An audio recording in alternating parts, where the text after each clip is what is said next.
செல்வாக்கும் சேகரமும் கைகூட்டும் செஞ்சொல் பெருவாக்கும் பீடும் பெருக்கும் உருவாக்கும் ஆதலால் வானோர் மாணிமுகத்தனை காதலால் கூப்புவார்தம் கை. 2025 மேசராசி பலன்கள். மேசராசிக்கு இந்த 2025 வருஷம் எப்படி இருக்க போகுது அப்படிங்கிறத நம்ம இந்த வீடியோவில் பார்க்குறோம். மேசராசி அப்படிங்கிறது முதல் ராசி, அதாவது மேஷம் ரிஷபம் அப்படின்னு சொல்லக்கூடிய ராசிகளில் மேஷம்தான் முதலாவது ராசி. இந்த மேச ராசிக்கு 2025 வருடம் எப்படி இருக்க போகுது அப்படின்னு நம்ம பார்க்கும்போது இந்த வருடத்தில் வருட கிரகங்கள் நிலைமை எப்படி இருக்குது அப்படிங்கிறது பார்க்கணும்.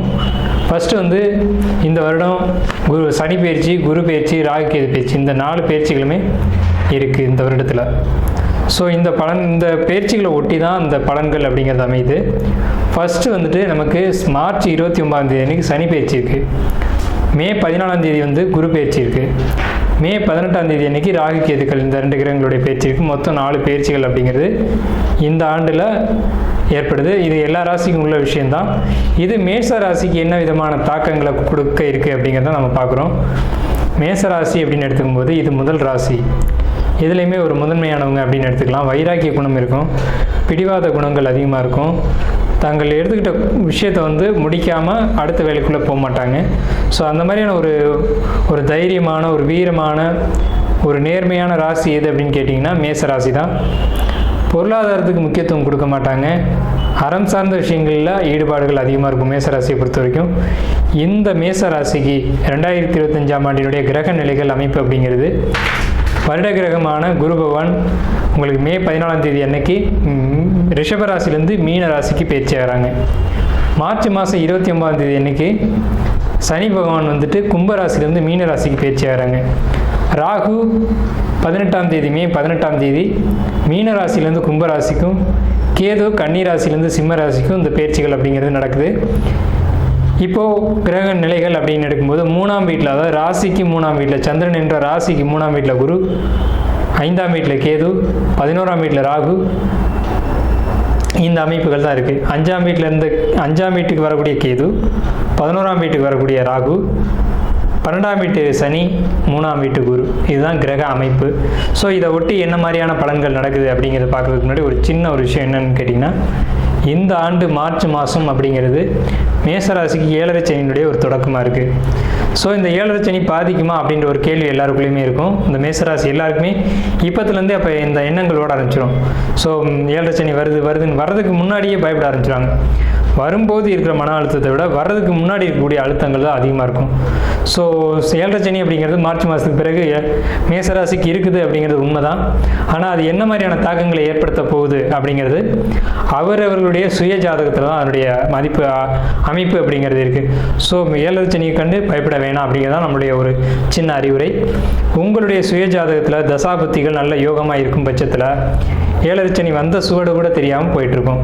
இருந்தாலும் நீங்கள் எச்சரிக்கையாக இருக்க வேண்டிய விஷயம் அப்படிங்கிறது பணம் கொடுக்கல் வாங்கல், ஜாமீன் கையெழுத்து, புதிய தொழில்கள் தொடங்குறது, இந்த விஷயங்களை நீங்கள் எச்சரிக்கையாக இருக்கணும்.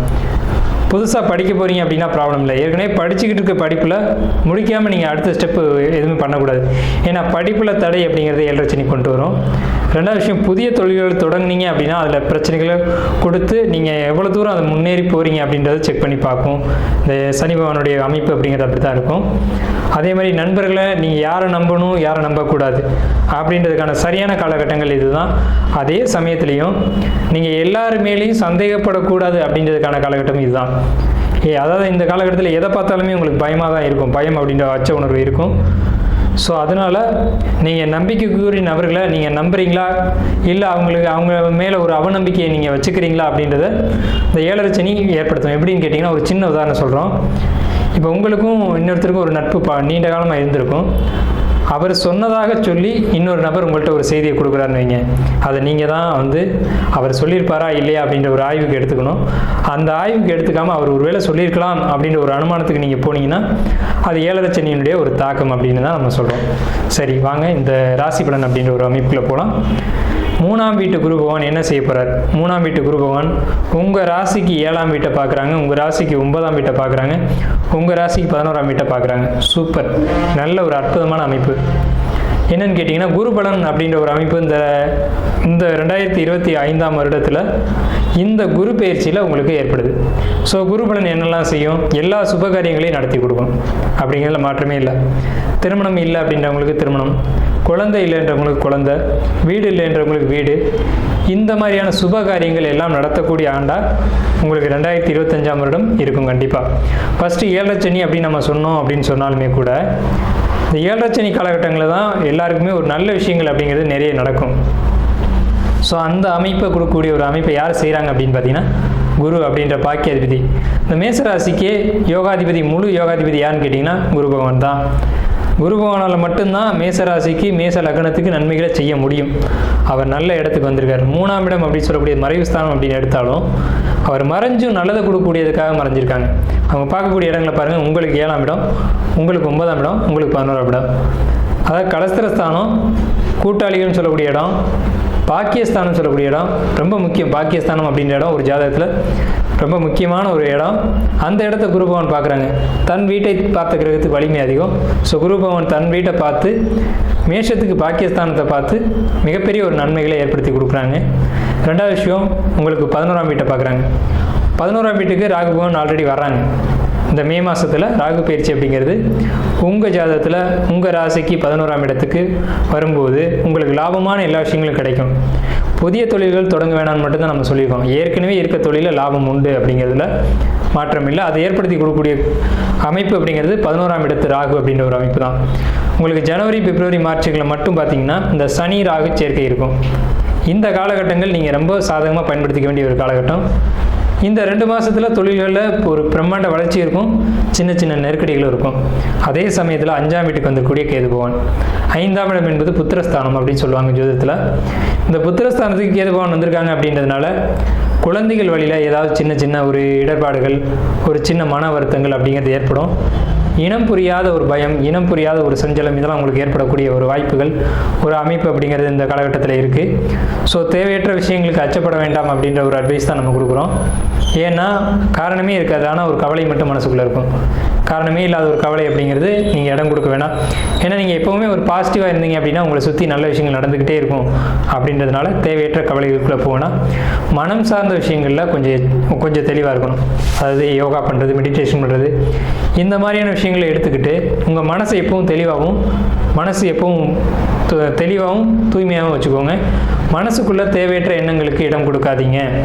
7 சனியினுடைய வேலையை மனசுக்குள்ளே தேவையற்ற எண்ணங்களை புகுத்தி ஒரு குழப்பங்களை ஏற்படுத்தி அதன் மூலமாக தொந்தரவுகளை உருவாக்குறது தான். ஸோ அதனால் இந்த காலகட்டங்கள் உங்கள் மனம் தெளிவாக இருக்கணும். அப்படிங்கிறதுனால யோகா, தியானம், மெடிடேஷன் இந்த மாதிரியான விஷயங்களுக்கு நீங்கள் இடம் கொடுக்கணும். அதிகமாக கோயில் வழிபாடுகள் இந்த காலகட்டங்களில் நீங்கள் எடுத்துக்கணும். ஆலயங்களுக்கு அடிக்கடி போயிட்டு வரதா இருக்கட்டும், இந்த மாதிரி விஷயங்களை நீங்கள் எடுத்துக்கணும். ஆனால் உங்களுக்கு இந்த காலகட்டங்கள் கோயிலுக்கு போகிறது, கோயில் வீட்டுக்கு பக்கத்தில் தான் இருக்க மாட்டிருக்கும். ஆனால் படியிறங்கி வர்றதுக்கு கூட வருத்தப்படக்கூடிய காலகட்டங்கள் உங்கள் மனநிலைகளில் ஏற்படும் அப்படின்ற ஒரு நிலை இருக்குது. மாணவர்களை பொறுத்த வரைக்கும் படிப்பு ரொம்ப நல்லாயிருக்கும். இருந்தாலும் இந்த 7 சனி காலகட்டங்களில் படிப்புகளில் தடை ஏற்படுத்தலாம். அதுக்கான வாய்ப்புகளை நீங்கள் ஏற்படுத்திடாதீங்க. படிப்புக்காக இடமாற்றம் அப்படிங்கிறது 2025 மேசராசிக்கு உண்டு. ஸோ இடமாற்றத்தை கொடுக்கும். இடம் மாறினீங்க அப்படின்னா படிப்பில் தடை கொடுக்காது. இடம் மாறாத பட்சத்தில் படிப்புகளில் ஏதேனும் தடைகளை கொடுக்கும். இந்த காலகட்டங்களில் கோபப்படக்கூடாது, கோபங்களை அதிகமாக கொடுக்கும். மேசராசிக்காரங்களே கோபக்காரங்க தான். இந்த கோபங்களை கட்டுப்படுத்தணும் இந்த காலகட்டங்களில். ரெண்டாவது விஷயம், படிப்புக்காக நீங்கள் பயணங்கள் போகும் ஒரு அமைப்பு இந்த வருடத்தில் நிச்சயமாக உண்டு. இடமாற்றத்தின் மூலமாக கல்வி அப்படிங்கிற ஒரு அமைப்பெல்லாம் இந்த மேசராசி இந்த ஆண்டு உண்டு. அதை பயன்படுத்திக்குவோம். ரெண்டாவது விஷயம் கலைத்துறையில் இருக்கக்கூடிய மேசராசிக்காரங்களுக்கு ரொம்ப அற்புதமான வருடம் இந்த 2025. 2025 உங்களுடைய ஒரு கலைக்கான ஒரு மதிப்பு, மரியாதை, அங்கீகாரம் இதெல்லாம் கிடைக்கும். புதிய வாய்ப்புகள் கிடைக்கும். ஜாப்பில் இருக்கக்கூடியவங்களுக்கு ப்ரொமோஷன், இன்க்ரிமெண்ட் இதெல்லாம் நிறைய கிடைக்கும். அதை பயன்படுத்திக்கோங்க. அதே சமயத்தில் நீங்கள் வேலைக்கு போனால் வேலையை மட்டும் பார்த்துட்டு வரணும். அடுத்தவங்க வேலையை எடுத்து செய்கிறதோ, அடுத்தவங்களுக்கு கமெண்ட் கொடுக்குறதோ, அடுத்தவங்க நமக்கு நெருக்கடிகள் கொடுக்குறாங்க அப்படின்றதுக்காக அவங்கள்ட்ட ஒரு எதிர்ப்பை நீங்கள் காட்டிக்கிறதோ இதெல்லாம் இருக்கக்கூடாது. எல்லா இடத்திலும் தொந்தரவுகள் இருக்கும். அதை சமாளிக்கக்கூடிய ஒரு ஆற்றலை இந்த சனி பகவான் உங்களுக்கு கொடுப்பாரு. அதை நீங்கள் பயன்படுத்திக்கணும். அதே மாதிரி பெண்களை பொறுத்த வரைக்கும் வாழ்க்கை துணை அப்படின்ற ஒரு இடத்துக்கு வரும்போது நீங்கள் விட்டு கொடுத்து போகணும் அப்படின்ற ஒரு அமைப்பை நீங்கள் நல்லா புரிஞ்சுக்கணும். கருத்து வேறுபாடுகள் எல்லா இடத்துலையும் இருக்க தான் செய்யும். விட்டு கொடுத்து போகிறது மூலமாக ஒரு நல்ல ஒரு குடும்ப வாழ்க்கையில் வெற்றியை நீங்கள் பார்ப்பீங்க அப்படின்றது மாற்றம் இல்லை. தந்தை சொத்துக்கள் இந்த மேசராசிக்கு இந்த 2025ஆம் ஆண்டில் இருக்கக்கூடிய பிரச்சனைகள் தீர்ந்து உங்களுடைய சொத்துக்கள் உங்களுக்கு கண்டிப்பாக கிடைக்கும்.